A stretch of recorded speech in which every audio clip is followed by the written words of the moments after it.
Hello chaps, it's Troy. Welcome to Cornwall, the Cornish Riviera. And what I wanted to talk about in this video is the idea that the purpose of human life is to procreate, okay? The purpose of your life is to have children, to pass on your genes, your genetic legacy, okay? Because this is something that gets talked about a lot. And often in the comment section, you'll see people saying, well, the whole purpose of life, the whole purpose of your life is to have children, it's to pass on your genes. And obviously we know where people are coming from, but are they correct or not in making that argument? They're partly correct, okay? Partly correct. Let me explain why. On a species level, the purpose of the human race collectively is to survive and to thrive, right?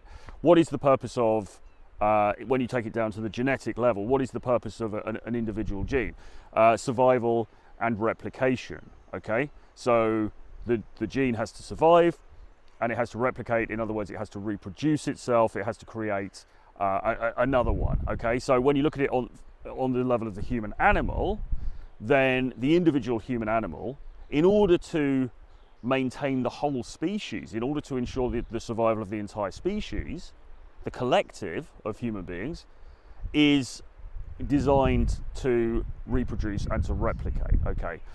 But, and this is the key point, there's a difference between the collective and the individual. So while yes, from a biological perspective, for the purposes of the entire species, the meaning of life is to reproduce, for the individual, not necessarily. I hope you can see the distinction that I'm making there, because it is quite important. You viewed as being part of the human race, okay? You being viewed as part of this collective, this of all of us, this species that's inhabiting this planet, okay? In that context, the meaning of your life, yes, is to reproduce, because the collective, the species, wants to stay around. You know, we don't want to die out like the dinosaurs did. We want to maintain the species, and we want to thrive into the future, okay, and maintain our dominant position in, you know, on this planet. Although obviously every other animal is the same way. There's a cat over there, right? That the cat's job as part of the collective of cats is to reproduce and create baby cats so that the cat species continues on, okay? That's on a collective level. On an individual level, is it still correct to say that the meaning of your life is that you reproduce? I think then we get into slightly more thorny philosophical territory, and it kind of depends whether you view yourself as a collectivist or as an individualist. Now, I personally, I've always been an individualist, right? That's really what my whole content is about. It's about individualism, it's about being your own self-actualized man, it's about living life on your terms, etc., etc., etc. So on an individual level, is that the meaning of my life?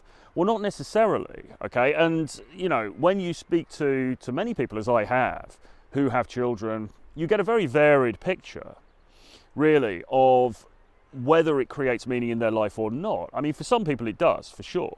For some people it absolutely does. You know, some people are like, I didn't understand the purpose of all of this. I didn't understand life until I had my kids, and now everything's slotted into place and I get it.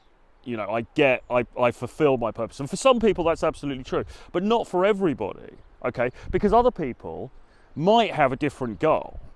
You know, somebody else might say, well, actually, I want to be a great sportsman, or I want to be a great businessman, or I want to be a great artist or a great musician.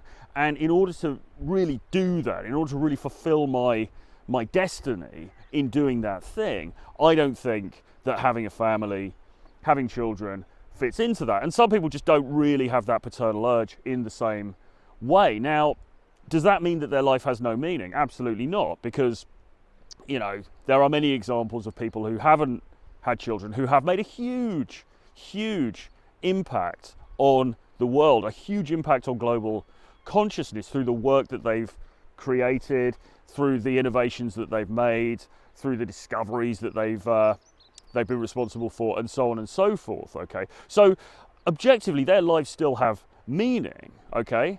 And indeed, many of those people have helped the human race, but they didn't have children, okay?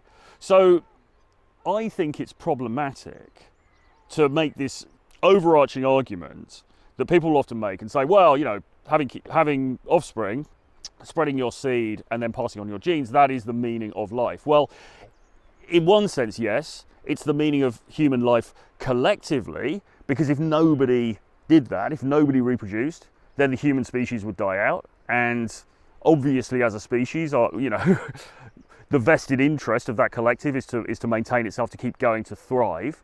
But on an individual level, I think it's slightly different. And this is where personal choice comes in. And as I said, I can think of many examples of people who haven't chosen to procreate, to have kids, and their lives have absolutely had huge meaning. I made a longer video about this topic the other day, which I'm probably not going to use because I was down by the beach and the sound from the waves and from the wind was too loud. The audio wasn't very good. But the nub of what I was saying was that in an absurd universe where everything's kind of a bit random, you know, we're all really here randomly by chance. We live for you know, 80 years maybe, whatever it's going to be. If you are not a religious person, then you probably don't have a very solid idea of some sort of overarching, you know, purpose for all of this. And I don't believe there is one. I think we're kind of here by accident, and we bumble along, and then eventually we die and we're forgotten about. That's incredibly liberating, because what that means is that you can create your own meaning. You get to choose your own meaning. Now, for some of you, that's going to be, well, I want to start a family and I want to go down that route, and that's absolutely fine. I mean, look, everybody can do what they want to do, but I think it always bothers me when people say things that are unexamined, okay? They come out with unexamined tropes, and you get this a lot in comment sections or on Twitter or, you know, whatever, anywhere on the internet really. People come out with these unexamined tropes. You know, the meaning of life is to procreate. Okay, but is it? Like, what do you really mean by that? Let's drill down into that a little bit. Or what sense are you talking about? And what do you really mean by meaning anyway? You know, because there are plenty of people who have kids and, you know, they're not particularly happy. It doesn't really ease the existential questions that they may have. I know people personally who've told me this. You know, they still, they love their children very much, of course, and they only want the best for their kids. But has it sort of like given them this magical sense of everything slipping into place, and this is what the world means, and this is what life's all about? No, it hasn't, okay? And they're still searching. They're still searching for that thing, even though they've had their kids and everything else.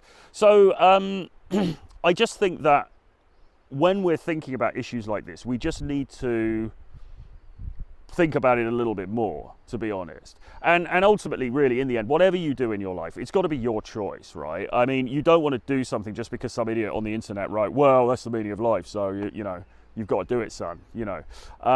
You need to actually sit down and look at this stuff and try to figure out where your part, you know, where your part is in all of this, and where you want to go with it, okay? That's probably all I've got to say on this subject for the time being. I think it's going to be one, obviously, we're probably going to talk about more going forward. I can talk a little bit more about my own personal sort of stance or feelings on this, which are obviously subject to change, because like all of us, you know, nothing's really black and white. There's often, you know, you kind of feel this amount on one side of an issue and then a little bit more on another side, and then maybe it flips over. So we can talk about this more going forward, but I'd be interested to know your thoughts on this. People get very passionate about this subject matter, unsurprisingly, and you know, I respect anybody's opinion, but as I say, I mean, just to reiterate, I would say that if you're making the argument that having children is the meaning of life, you are talking about it on a collective level. You're not necessarily talking about it on an individual level, okay? And look, you know, none of us asked to be born, all right? From a cellular level, there is a requirement on me, if you like, to reproduce, because in that collective sense, or in that biological sense, that is my purpose. But in any other sense, it's kind of up to me. I didn't want to be here. Do I want to procreate? Do I want to bring another human being into this, you know, somewhat chaotic world that we all live in. You know, do I want to subject somebody else to the inevitable pain that comes along with life? Do I really want to create somebody and subject them to that? Is that even a moral thing to do? I don't know, you know. So I think less of the cliches, less of the unexamined comments on this kind of thing. Let's just sit down and think it through a little bit more. Everyone's choice is, you know, do whatever you've got to do, guys. I mean, it's your life, it's my life. Everybody's, you know, we've got one go at this. Do what's going to make you happy, but just be a little bit wary of sort of dogmatic statements that have been made a million times before, but people probably haven't really thought through properly. Anyway, I'm going to leave it there for now. Please do hit subscribe to the channel. Subscribe below. Please do drop me a comment in the comments box. Give me a like. Give me a dislike if you want. Get on my free email newsletter, the link is below. And also grab my collection of 11 books about dating and the dating marketplace. It's called Renegade Dating Blueprint. This channel is not monetized, so if you want to support this channel, it's a great way to do exactly that. I'll see you guys again very soon. Bye-bye.